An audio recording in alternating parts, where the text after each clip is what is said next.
This is a Hope 1032 podcast.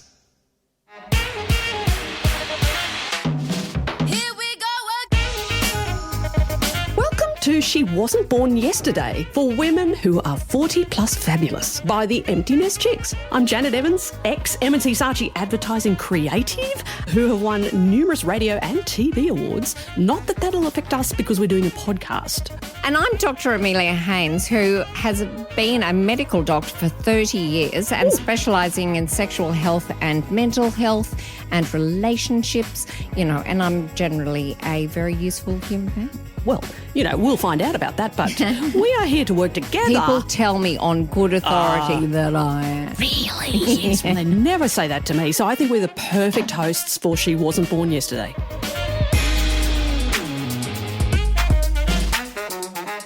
Gorgeous, how are you today?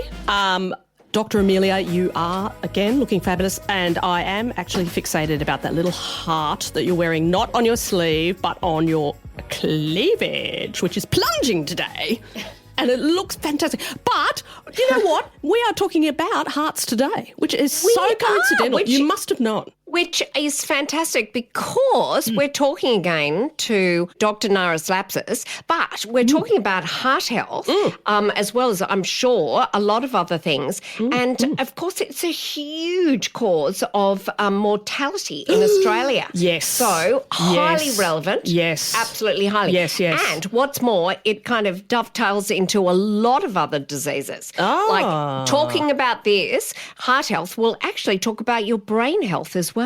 Value added. This conversation is going to be great. Well, you need to get a little brain brooch as well to go with that heart brooch then. I do. I will. But speaking of broaching the subject, on a serious note, my dad passed away from a heart attack when he was like 74.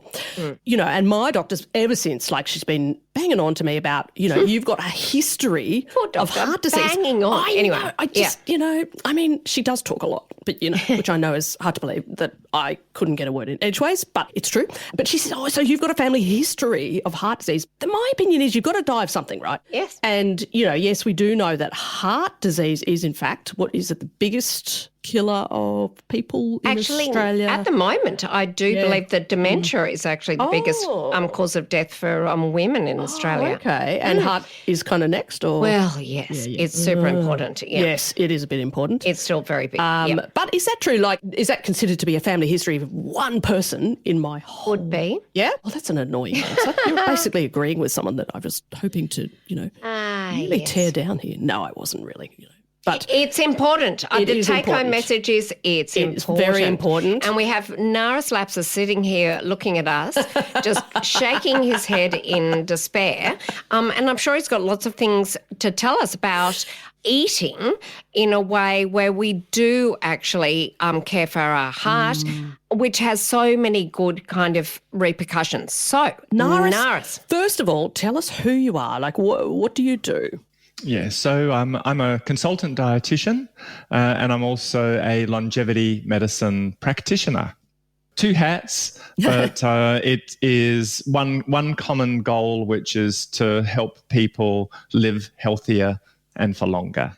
Yeah, right. So how can eating or our diets improve our heart health? Is that actually possible?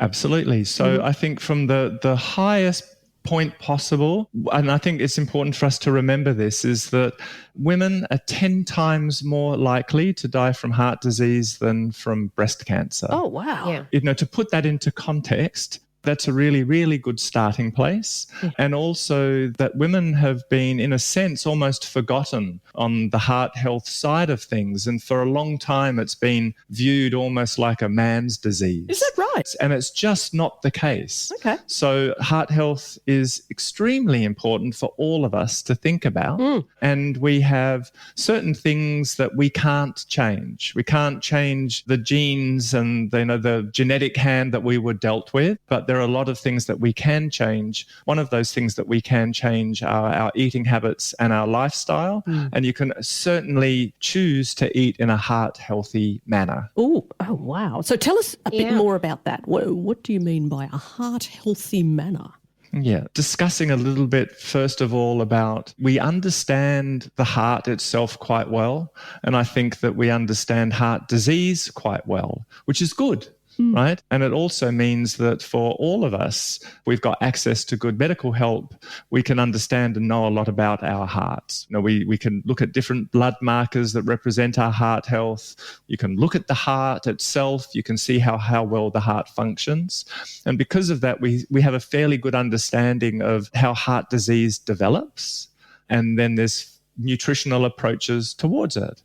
So some of the things that we can think about when it comes to heart health is the types of fats that we eat. And we know, and we can talk about this in more detail, but we certainly know that certain types of saturated fats can have a link towards increased risk of heart disease. We also need to think about the fiber and fiber content of food. Is that right? Fiber itself can have an impact on You're the perfect cholesterol. listener here. I know. Yes. This is fascinating because I would... Janet's just been I educated. know, We can this is tell. absolutely fascinating because I would have thought fibre would be more of a sort of gut thing. No, but it has an impact. Whereas the poo-related saturated... Yeah. But you're eating, which is in your gut. So there we go. Yes. It's all connected. Go, Naras. More. So there is, so that has an impact. So then the gut itself, our microbiome, and the tens of trillions of bacteria that live in our gut, they produce molecules that can have an impact on heart health. Then there are omega-3 oils, which we get from our food, that have can have direct impact on how our heart beats and the signaling of the heart itself. Oh, fascinating. Right? So we can tailor eating patterns that really do target heart health, and then also heart disease. And as Dr. Amelia said a little beforehand, things like cognitive decline and dementia, for example, they all have something in common, which is inflammation. And heart disease is a disease of inflammation. Cognitive decline and dementia has an inflammation aspect to it. So we can also think about how can you eat in ways that are, in a sense, anti-inflammatory. The types of foods and how processed foods that, highly processed foods, what impacts that they can have. So we can go into the nitty-gritty of saturated fat, on fiber, on omega-3, on microbiome, and dig a little deeper on any one of those fronts to come up with strategies to eat in a more heart-healthy way. At this point, I think we should say, Janet, which one of those would you like to dig a little deeper in? This is absolutely fascinating because I think, for me, omega-3, right? Because, you hear a lot about, fatty, sardines and, fish and all that sort of stuff. Omega-3 acids and all that stuff. So good for you, so good for your heart. But just hearing that now, it sort of can change the way your heart actually beats. To me, that's really interesting because it's just digging a little bit deeper to explain why it's good for your heart. You hear so many kind of superficial arguments. Fiber's good for your gut function, but what does it actually do? So talking to you is kind of like just a revelation to explain what it's actually doing and why that is a benefit to you. Okay, let's have a Naras kind of deep dive. Yeah, deep dive into the heart of the matter. A semi-deep dive, shallow dive. Not PhD, a shallow dive into omega-3. Omega-3. So let's just we'll pick 3 areas. And if you've got people in the audience that listen intently to different scientists or different people stating different things, there could be pros and cons for anything that I say here, but at least I can tell you that there's levels of evidence to support what I say. So what we do know is that omega-3s can have an impact on the electrical signaling of the heart, and there are conditions like atrial fibrillation, for example. But basically, how even is the electrical impulses that control how the heart beats? So omega-3s can have an impact on that signaling process and, of course, help regulate it in a favorable way. So that was to answer your first point. Then another thing that we know about omega-3s is that they have anti-inflammatory properties and that certain cells within the immune system switch on when they're needed to have an inflammatory response. We need inflammation to attack and to stop invading microbes and infections, etc. But we also need that same system to flip the switch and to be able to do the anti-inflammatory aspect and the healing side of it. And omega-3s play a really important role in that. And so we can look at it from that sort of inflammation side of it. We can even look at it as simple as omega-3s have a blood thinning effect. Again, it's the viscosity of the blood and how that is moving through our arteries, etc., and its direct impact on heart and heart health. So omega-3s plays its role in lots of different places when it comes to heart and heart health. And omega-3s are called, it's an essential oil, which means our body's not making it, which therefore means we need to get it from our diet. Yeah. Oh, wow. And I was going to say, Naras, tell us, where can we get it in our diet? Obviously, there are supplements that you can grab in your local pharmacy, but tell us the places that we would get it eating-wise, and tell us how hard it would be to get enough. So if you are not vegan, not vegetarian, and you eat animal product, you'll get most of your omega-3s from oily fish, sardine, tuna, salmon, mackerel, cod, for example. So the oilier fish have more omega-3.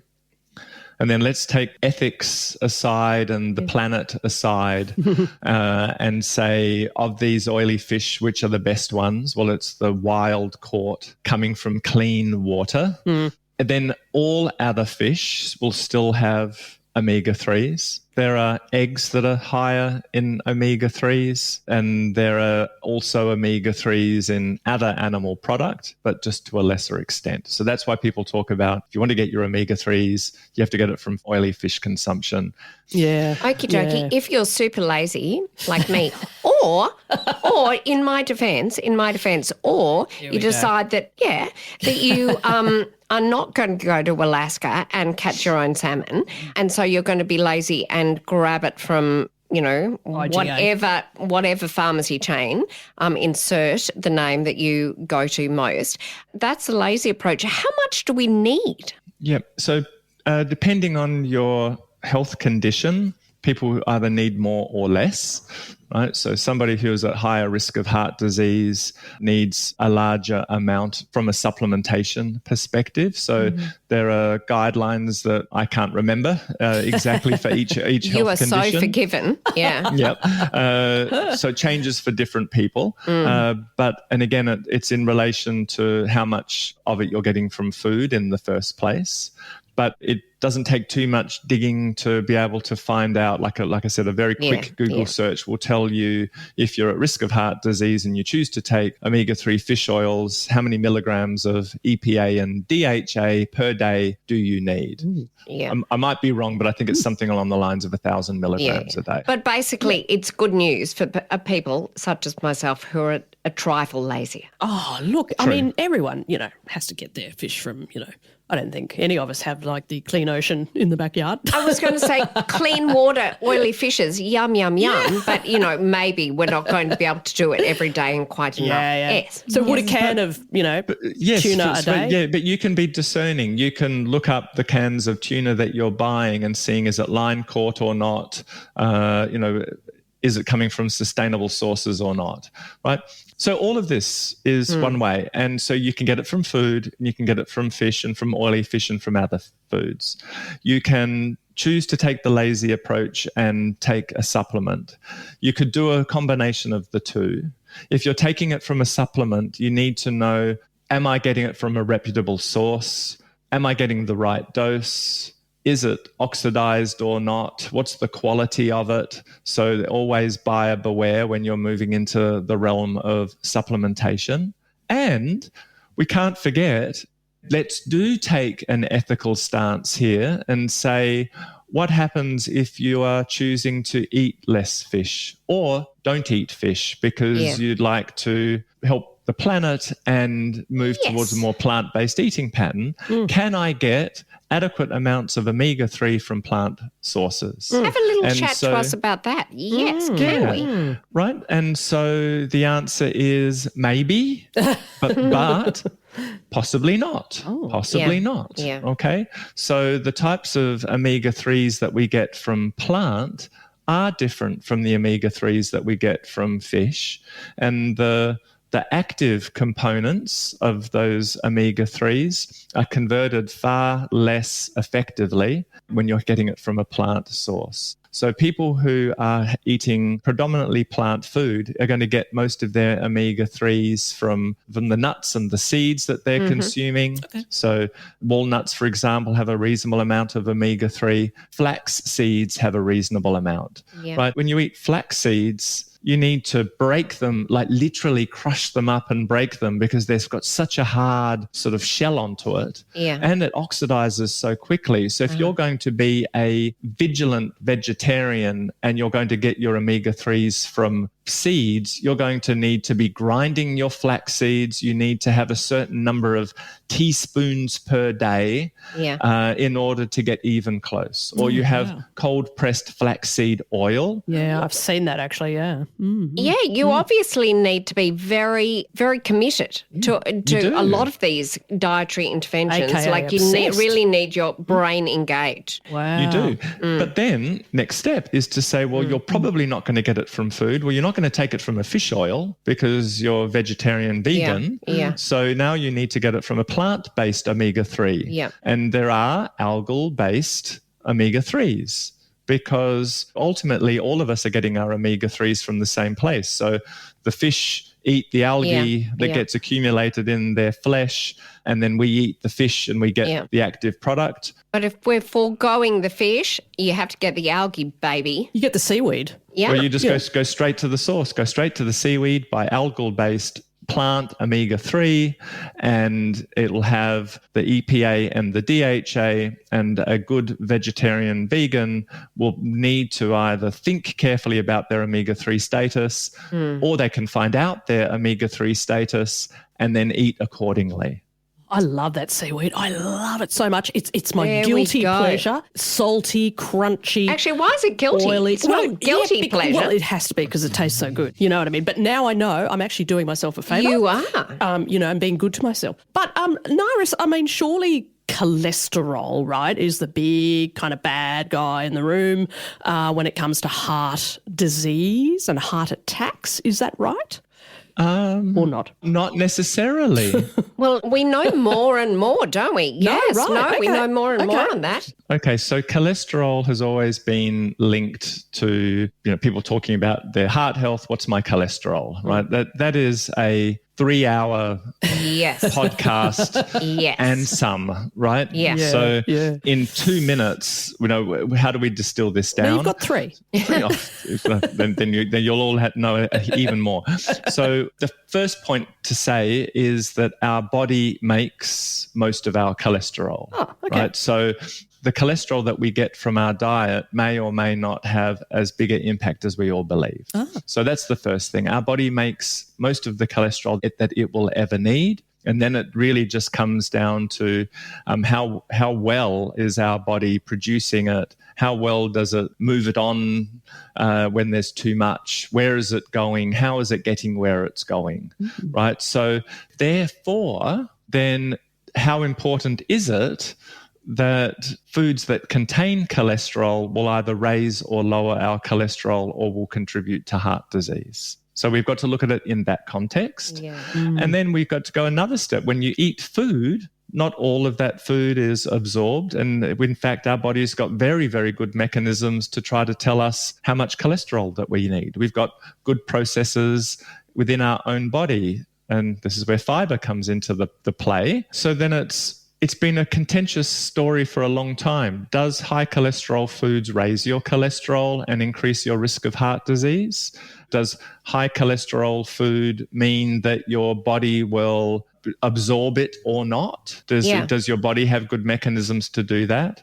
if you consume a high cholesterol foods, does your body, we're now saying makes most of the cholesterol, then sense that you're getting more from your diet and therefore produce less? Right? Okay. Negative feedback loop.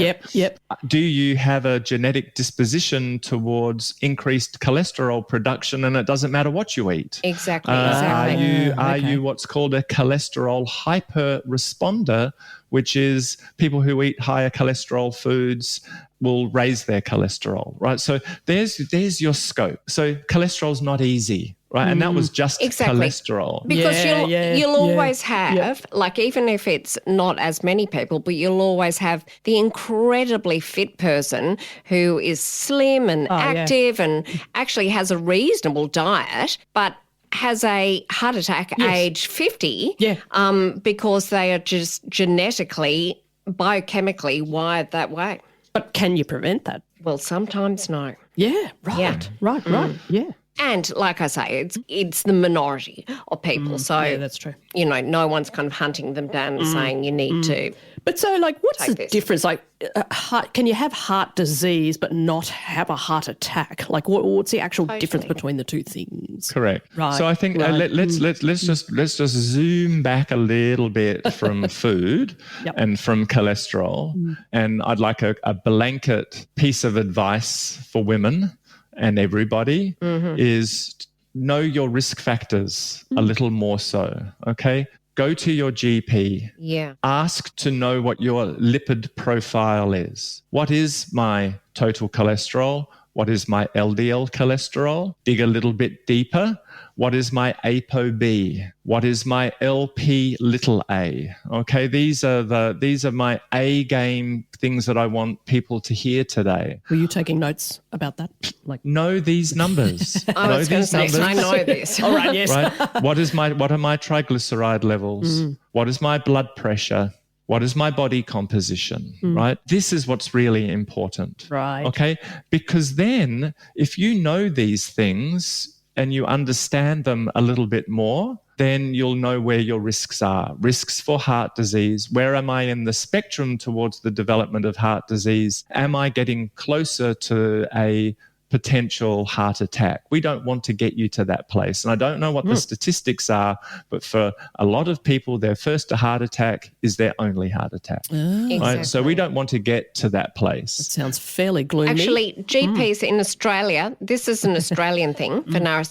Just recently, someone's developed a strategy that your friendly GP will have a thing called COG-D risk, which isn't very snappy. But anyway, COG-D risk, and it involves all of that. So knowing your lipid profile in your blood is part of it, but also looking at the whole of your health, and it will look at your risk.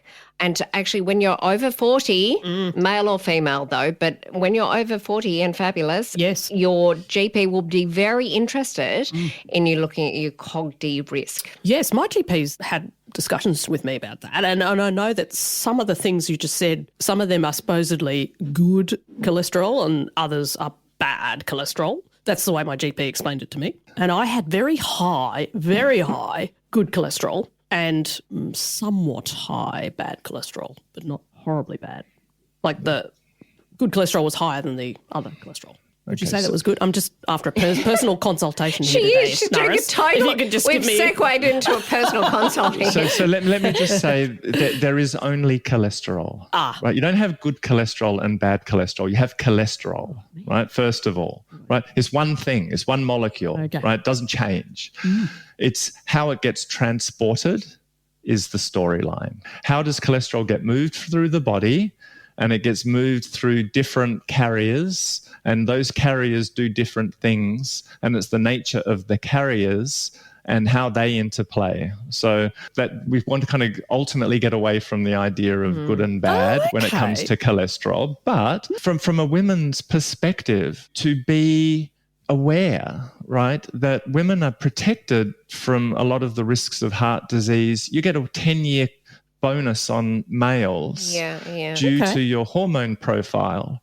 And so once you're 40 plus fabulous. Exactly. You know, that is there's- absolutely the hit zone, isn't it, Naras? There's going to, this is the hit zone. you're going to, Why? What do you yeah, get? that's right. What do you get Because then? things change. What do you Because get that the guys don't get? metabolically we changed and we Hormonally.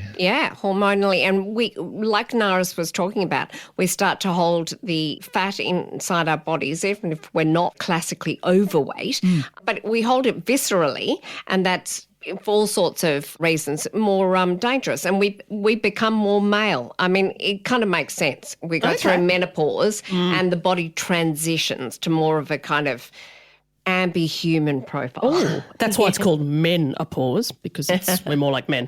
But so would a solution for guys just be to give them that hormone that women have, and then they would be at lower risk of a heart attack? Like give all the men estrogen. I think they might complain. Don't think they might complain, Naras? I think they'd complain. About what? I think they would complain. About I being think more they'd like complain women? a lot. I think that would be a good idea, to be more like Yes, women. I think there would be an uproar and our podcast would be instantly cancelled. And so if you were to summarise your thoughts about the best ways for women to reduce their risk of heart disease and heart attack over 40, what would some of the keys be, do you think? So the key thing, first of all, is know your risk factors and know your lipid profile.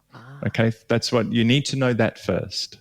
So then once you know that and you know the numbers, as I said today, we've already discussed the types of things that you can do just from a food perspective that might change the needle on those numbers. So if you see your GP and your GP says your LDL cholesterol is raised, your GP is even more educated and says not only is your LDL cholesterol raised, but a more accurate marker of your LDL cholesterol, which is ApoB, is raised and is not within optimum range, or your triglycerides are high, very high, that you now are empowered to say, I want to do something to change that. Listen to this podcast, and I was encouraged to consume more omega-3s, and there was a little bit of talk about fiber, and I've done some chat GPT, and I now know where I can get my fiber from, and I've made some changes, and 6 months down the track, my ApoB has come down. You have actively done something about it. Yeah. And if you wanted to be super on top of it, you annoyed your GP that little bit further, and you said, I want to know my LP little a, please. Yes. And my LP little a. Yes, actually, I think they'll be okay. They will work with you. And then that is an independent risk factor for heart disease. It's very genetically determined. And if that one is screamingly high, you say to your GP, what are we going to do about this, please? What are we going to do? Right? Because you're now at a higher risk again, and the GP might say, I know what to do, let's do A, B, and C, or they say, I don't know what to do, let me refer you on to a cardiologist. And then if you say, oh, by the way, my dad happened to have a heart attack and die at 55, or there's a family history of, are we starting to find something else? So these are the things that we can do. And as I said, we only really discussed omega-3s. There's so many others that we can also do at another time. Yes. Oh, well, I definitely think we should have part 2 of I Heart Dr. Naras. But we've had a great chat GP, haven't we? You know, We have. with you and with Dr. Naras. You know, it's been fantastic. All incredibly important. Yes. I think there are depths that we can still, Yeah. you know, I mean, it search sounds out. like just awareness of all of this. Like, you know, I haven't heard some of those labels before and some of those numbers and letters. I'll get them off Dr. Amelia on the way home. Just being aware that that's the sort of questions you should be asking your GP if they're not already having that chat with you. Is that right? Correct. Yeah. Dr. Naras, thank you so much for being on She Wasn't Born Yesterday. Thank you it's ever so been much. fantastic chatting with you. Thank you. Gorgi, thanks for listening in today. We hope you enjoyed this ep. But we'd really love to hear more from you. We'd love to know exactly what you actually think of us and our guests. So if you're on Spotify, you can rate us. We love stars. And on Apple Pods, write us a little blurb. Let us know what you think, and hopefully we can keep going. Apple loves their algorithms, and we love you. So thanks for listening. We really enjoy your company. See you next week on She Wasn't Born Yesterday.